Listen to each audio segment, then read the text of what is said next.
luulepäeva tähistamisele Tartust. Tere Viga, tere Andra. Minu nimi on Marja Unt, ma olen kirjanduse Tartu koordinaator ja ma lihtsalt paari sõnaga ikka juttu ei tee. Seletan, et miks me täna teeme, miks me seda teeme ja mis edasi saama hakkab. Et see, et 21. märts on ülemaailmne luulepäev ja niimoodi otsustas UNESCO aastal 1999. Ja kuna juba 2 aastat Tartu kuulub kirjanduslinnana UNESCO loovlinnade võrgustikku, tekkis juba möödunud aastal kirjanduslinn Granada initsiatiivi niisugune plaan, et tähistada seda ülemaailmset luulepäeva kõigis UNESCO kirjanduslinnades paralleelselt. Ja aegamööda see plaan hakkas kuidagi juba vormi võtma, kõigis linnades tegelikult olid vabad käed teha nii, nagu nemad seda luulepäeva siis tähistada soovivad, ehk siis igaüks oma moodi. Ja tõttada meist ida pool on luulepäevad juba alanud. Juba paar tundi tagasi toimusid kirjandusin Bagdadis luule lugemised koos muusikaga. Nüüd siis on ajavöönd ja kellaaeg meie käes algust teha. Ja kui tõesti, nagu ma ütlesin, et see vorm on väga erinev igal pool, et näiteks Krakowis kuvatakse kesklinna seintele luuletusi, Reykjavikis algab päev lastehommikuga ja õhtul loetakse näiteks luuletusi hoopis palmistul. Siis Granadas toimuvad lugemised 24 raamatukogus üle kogu linna. Ja nii edasi ja nii edasi. Heidelbergis näiteks sõidab hoopis ringi luuletramm, kus siis igas peatuses tuleb peale luuletaja ja loeb seal midagi. Aga Tartus see idee, et tehakse niisugune kohvikutuur, selline kena päev mööda Tartu vahvaid kohvikuid ja baare koos kirjanikega, koos kirjanduse sõpradega ja lugemistega, et see on olnud ka niisugune ammune idee ja tundus, et see luulepäev võiks olla esimene hea võimalus seda proovida. Nii et nii see siis kujunes ja täna me alustame siis nüüd siit edasi. Kell 3 on võimalus minna Tartu linna raamatukogusse, sest me oleme teinud koostööd ka Tartu emakeele õpetajatega ja seal saab kuulata kooliõpilaste luule lugemisi. Kell 3:30 on Eda Anni ja Tõnis Vilu kus Pjää. Siis tund aega hiljem 4:30 saame Vindes ja Vines kuulata Kristiina Einit ja Silver Seppa. 5:30 Rahvaraamatus esinevad taaskord kooliõpilased.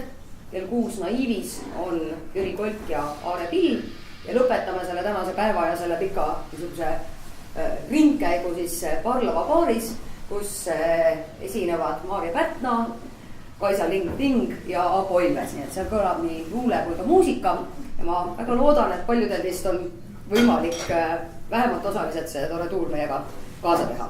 Aga annan siis Nairi üle Tartu linnakirjanik Viga Kerem. Aitäh! Tervist kõigile eespool ja tagapool ja tänava peal. Tere, tulge siia. Minu nimi on Miga ja ma olen sellel aastal linnakirjanik. Ma kirjutan lastele. Mind väga ei huvita suured. Pean tunnistama. Aga ma pean linnakirjanikuna vahel käima ka suurte juures nagu täna.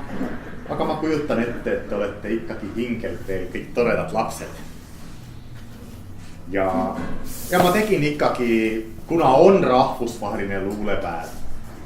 Kuigi ma luuletusi enam ammu ei kirjuta, ma tegin ikkagi ühe luuletuse spetsiaalselt selleks päevaks. See on ka Tartu teemaline. Ja ma loen ta ette.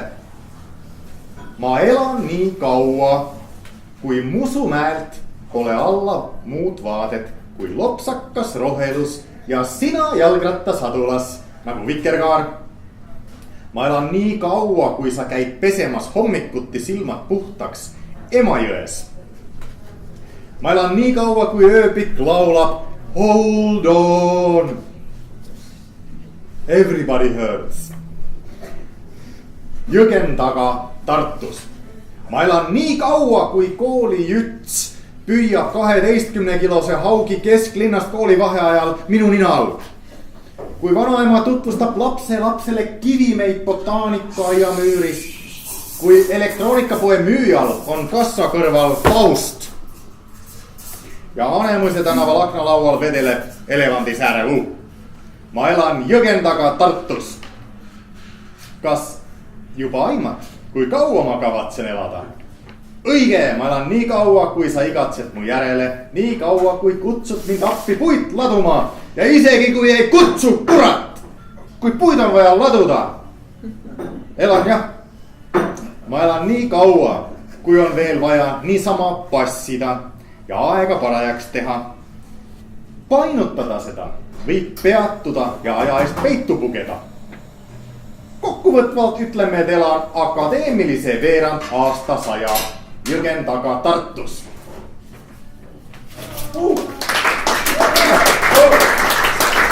Aitäh!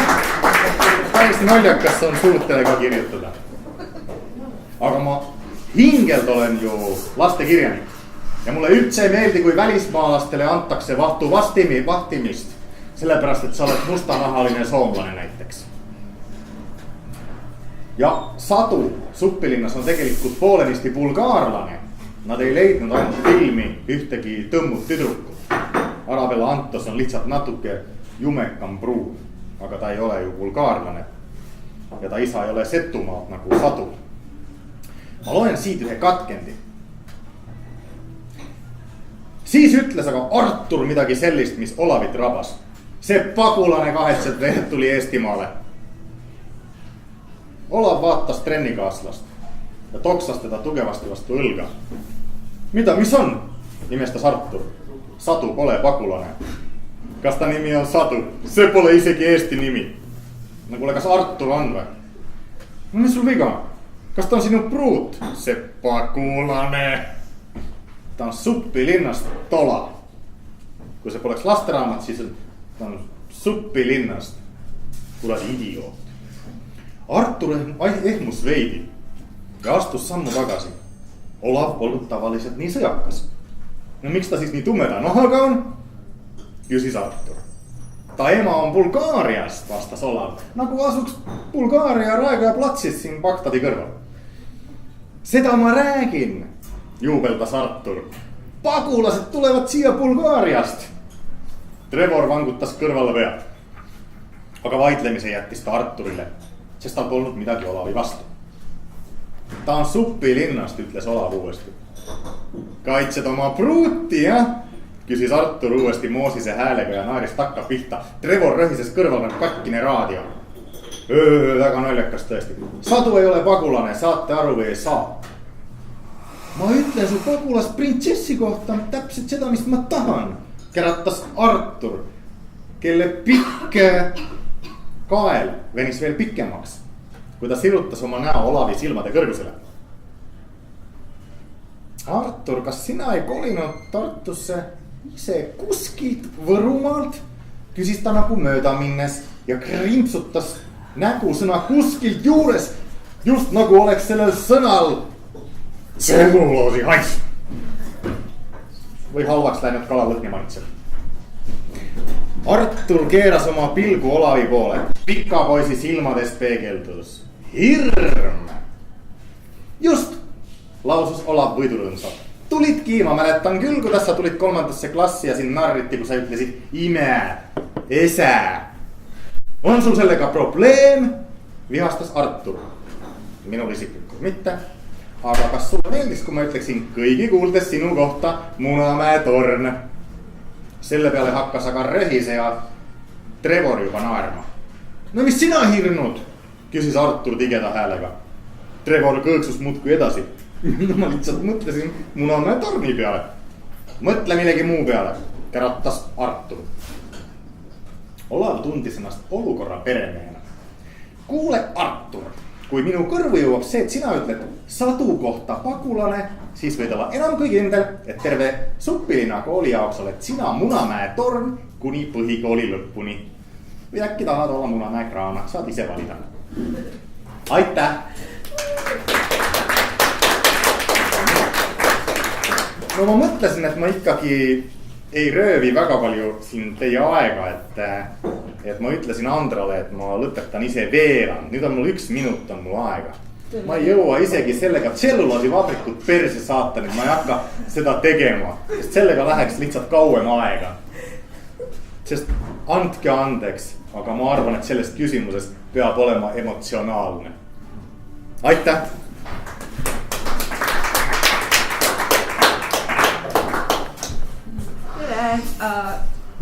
Mika võib ju olla linnakirjanik, aga mina olen Tallinna kirjanik ja mina teid ei karda.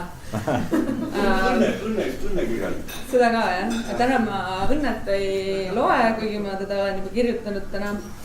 Aga ma olen ainult selliseid luuletusi, mida lastele ei saa üldse lugeda. Selles mõttes on mul hea meel siin olla.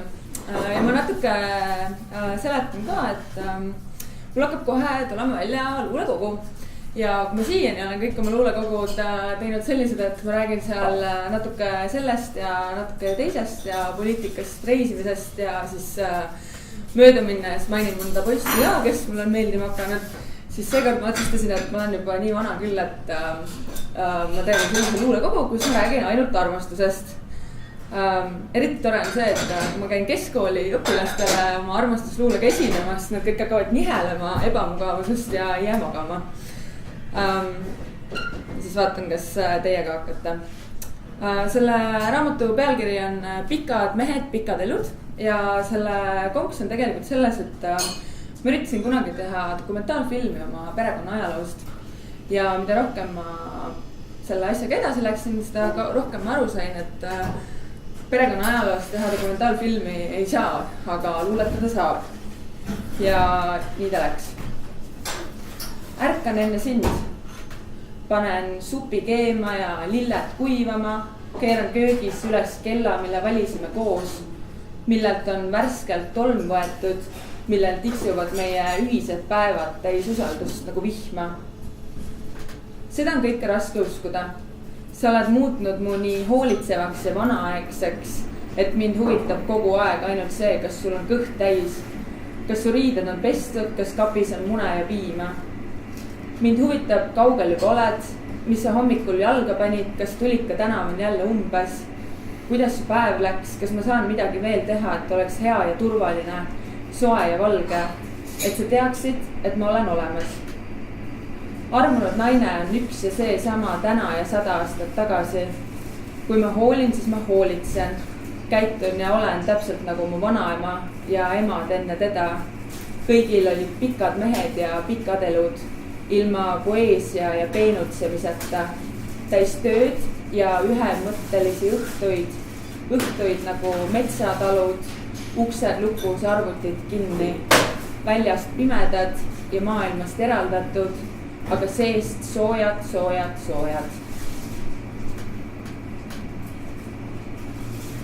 Telemaja kontoris on nii palav. Aknaid ei saa avada, sest kõik kardavad, et need kukuvad eest ära ja arvuti aku saab tühjaks. Sõidan keskturule ja ostan kukeseeni. Mustsõstrad on kõik juba lögad ning väntan natuke liiga hulljulgelt oma valge rattaga läbi Tornimäe kodupoole. Ma olen siin peaaegu kõigis majades käinud. Tallinn kuulub mulle ja koos temaga kõik elud, mida siin elatakse. See on esimene suvi 10 aasta jooksul, mille veedan otsast lõpuni Eestis ja mil juuli mind nutma ei aja. Mõttes juba hakin sibulat, kui Paldiski maanteel sõidab rattaga vastu tuttav kunstnik Lõuna-Eestist, kes mulle tere ei ütle. Eks ma olen muutunud ka. Sina ei tea sellest midagi, mis oli enne ja ma ei suuda otsustada, kui palju sulle rääkida. Kui palju oleks piisav, et saaksid aru, miks ma vahel terve õhtu mitte midagi ei ütle. Miks ma pimedat kardan ja kogu aeg küsin, kas sa kavatsed ära minna. Kõige kergem oleks muidugi tõsta sulle seenekastet ja vahetada teemat. On elusid, mida saab maha jätta. On asju, mis ei ole enam olulised. See on minu esimene luuletus tänavu suvel. Sa teed mu nii õnnelikuks, et pole midagi kirjutada. Ja kas nii ei olegi kõige parem elada, et ei kirjuta üldse või ainult neid asju, millest makstakse, et ei räägi üldse või ainult neid asju, mis ei ole hirmsad. Natuke scrollin edasi ja loen edasi. ma ikka mõtlen selle peale, et mida teadsid mu vanaemad armastusest ja emad enne neid. Kas see, et mina elan uues ajas orjastamata ja okupeerimata, kõrgelt haritud ja ülemakstud, kas see tähendab, et mina teen rohkem või ei tea ma enam üldse midagi? Nad elavad mu mälus vanade naistena, mu vanaemad ja emad enne neid, naistena koiaugulistes kitlites, kellel on rohkem valu kui rõõmu. Peamiselt luudes kontides, aga vahel kui keegi ei vaata, siis lööb silmist välja. Aga mu korter on täis valgeid pildiraame, kus nad on nii vanad ja veel nooremad, kui mina olen praegu. Ja nende nägudes on terve pillerkaar elu, kuigi laua peal seltskonna peale tavaliselt ainult virv leiba, seenesalat ja proosalised napsud. Ma vahel mõtlen, et kuidas nad otsustasid, et nüüd on lõpuks nii suur õnn, et enam suuremat ei jaksa nagunii kanda. Et kas nad natuke leppisid ka, kui 100. korda tuldi ütlema, et abiellu juba selleks on aeg, võtsid end kokku ja pidasid pulmad, ise õhetasid nii kangesti, et see paistab nüüdki veel pool sajandit hiljem mustvalge pildi pealt välja. Naerust kõveras vahuses pruutkleidis, selja taga aita toodud kaseoksad, ühel käel vildakas valge kikilipsuga peig, kellest veel ei teadnud, et ees on ootamas palju jama, palju lapsi ja 4-toaline korter 5. korrusel, kus lõpuks jalad enam alla ei kanna. Ja teisel pool juba lahti nööbitud kaeluse päi, kes sirutab ainsat kätt üle laua viina poole. Vasak jäi omal ajal Gulagist tagasi tulles linnas saekaatrist terade vahele. Pärast käidi valurahade pärast aastaid kohtus, aga mingit raha ei tulnud, ainult valu. Ma mõtlen, et kas neil oli ka imelik ja hirmus, kui nad lõpuks aru said, et elavadki nüüd kellegiga koos. On üks õnn, on üks maja, üks kodu, üks mees, nii pikk kui minu oma nüüd ja sina oled tema elu. Kas nad rääkisid enne uinumist voodis sama juttu, ilmast, riigi võimust ja allahindlustest ja praadisid 4 hommikul 3 köögi söösärgi väel muna, nii et mees on veel duši all, väljas on veel pime ja taamal üle poole linna paistab kriipsuke merd ja mere peal laevad. Ma ikka mõtlen selle peale, et kui midagi üldse õpetada, siis oleksid võinud nad mulle õpetada, kuidas mõõta armastust. Kas sellest piisab, kui olemas olla ja mitte halba teha, mitte tühja tüli norida, mitte kauaks ära minna ja lubada rumalusi nagu ideaalsus, kui tegelikult on elu lihtsalt jada koos söödud toitu ja koos peetud päevi, üks korraga ja ilma ühegi õige vastuseta. Nii pikad. Läheb kurk kujuvaks. Aga nüüd tuleb hästi lühike.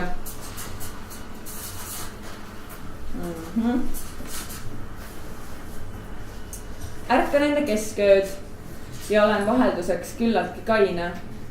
Maja on vaikne, ainult Kim Kardashiani inisev hääl meenutab, et jätsin teleka lohutuseks lahti. Sa helistad ja me vaidleme mu uue laulu arranžeeringu üle, lauljate ja pillimeeste üle ja raha üle ja ma vihastan, sest sul on muidugi hea õpetada. Ja ma vihastan, sest sul on muidugi hea alati ära sõita sina ja su sõidud. Ja siis vahel helistada, kui tunned, et nüüd võiks rääkida kellegagi, kes ei tule selle pealegi, et kergem oleks mitte vastu võtta. Iga kevad on tegelikult see sama kevad, see meie esimene kevad. Ikka veel on kõik sama keeruline, ainult et armastus kulub ajaga vaevu märgatavalt õhemaks, nagu põrandapapp mu üürikorteris. Põrandapapp mu üürikorteris, pimeduse vaip maikuu läbipaistvas taevas ja uned, mida saab magada ainult siis, kui pole liiga vaikne. Isegi kui see tähendab meiesugustele ainult alati mängivat telekat.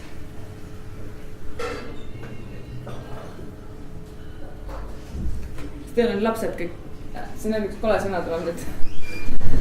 Ma ei võta ka nüüd telefoni vastu 6 korda järjest. Lasen sul kuulata kutsuvat tooni ja marru minna.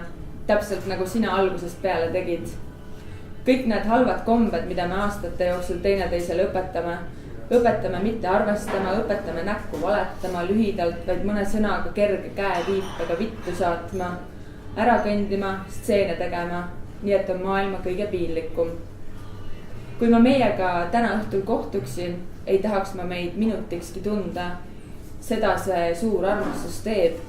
Iga aastaga oleme ebameeldivamad, väljakannatamatumad, antisotsiaalsemad, kuni meil pole midagi muud peale teineteise. Ja ma lõpetuseks loen veel ühe sellise hirmus pika luuletuse. Teed mulle siidri välja kell 6 hommikul, kui baarid on juba kinni.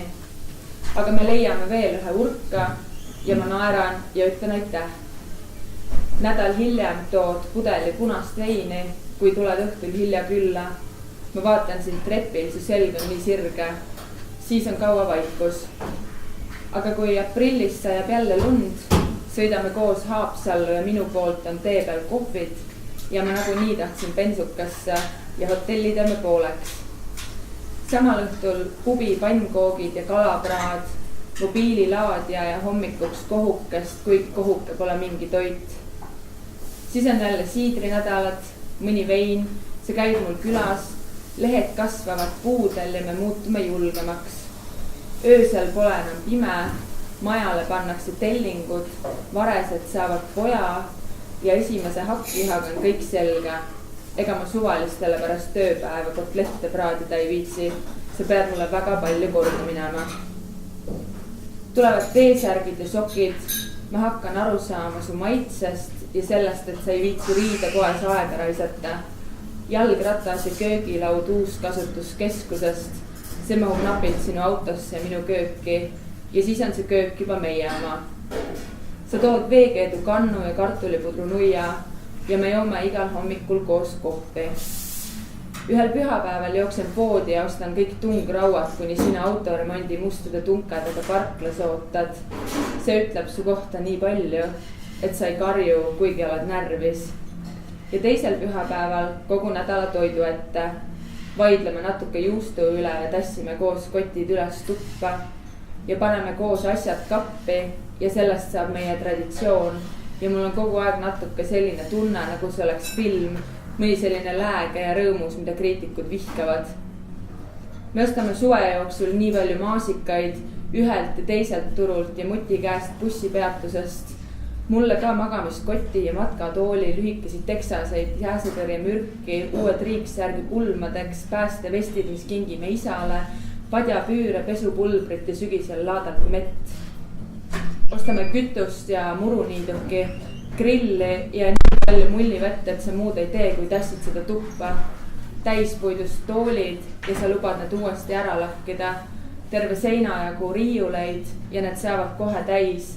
Kardinaid, sest nendega on jube kiire, aga siis ei pane neid mitu kuud üles. Mulle tuleb kogu aeg Inglismaalt postiga raamatuid ja sulle autojuppe Ameerikast. Meil on vaja viskiklaase ja villaseid sokke, suusapükse ja teist kohvrit ja garderoobi uut riiulit, kuhu kogu see nodi panna, nii et hoiame silma peal. Varsti peaks tulema ehituspoes allahindlus. Ma ei tea, kuidas see juhtus või just tean ja alati pidi minema nii. Ja sa teed siiani mulle vahel mõne siidri välja. Tuleb uus aasta ja jälle sajab lund ja ühel õhtul pärast Gruusia pubi peatud kiiruga poe ees ja ma jooksen sisse, sinu kliendikaart taskus. On juba hilja ja meil on nii palju teha ja sa oled juba väsinud ja mul valutab pea, aga me ei vihasta, see ütleb meie kohta nii palju. Nädalavahetus on kohe ja kõik laabub. Nagu nii, ainult et enne sulgemist jääb ainult üks küsimus. Mida ma siis ikkagi ostan? Aitäh!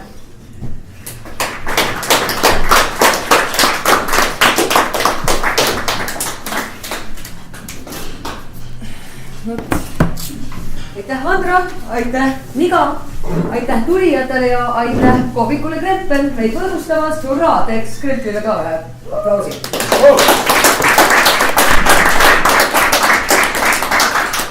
Ja nüüd edasi kella 3 Tartu Linnaraamatukogu saalis Tartu koolide õpilased luulet lugemas ja 3:30 kohvikus Pierre, Raekoja platsis Eda Ahi ja Tõnis Viru.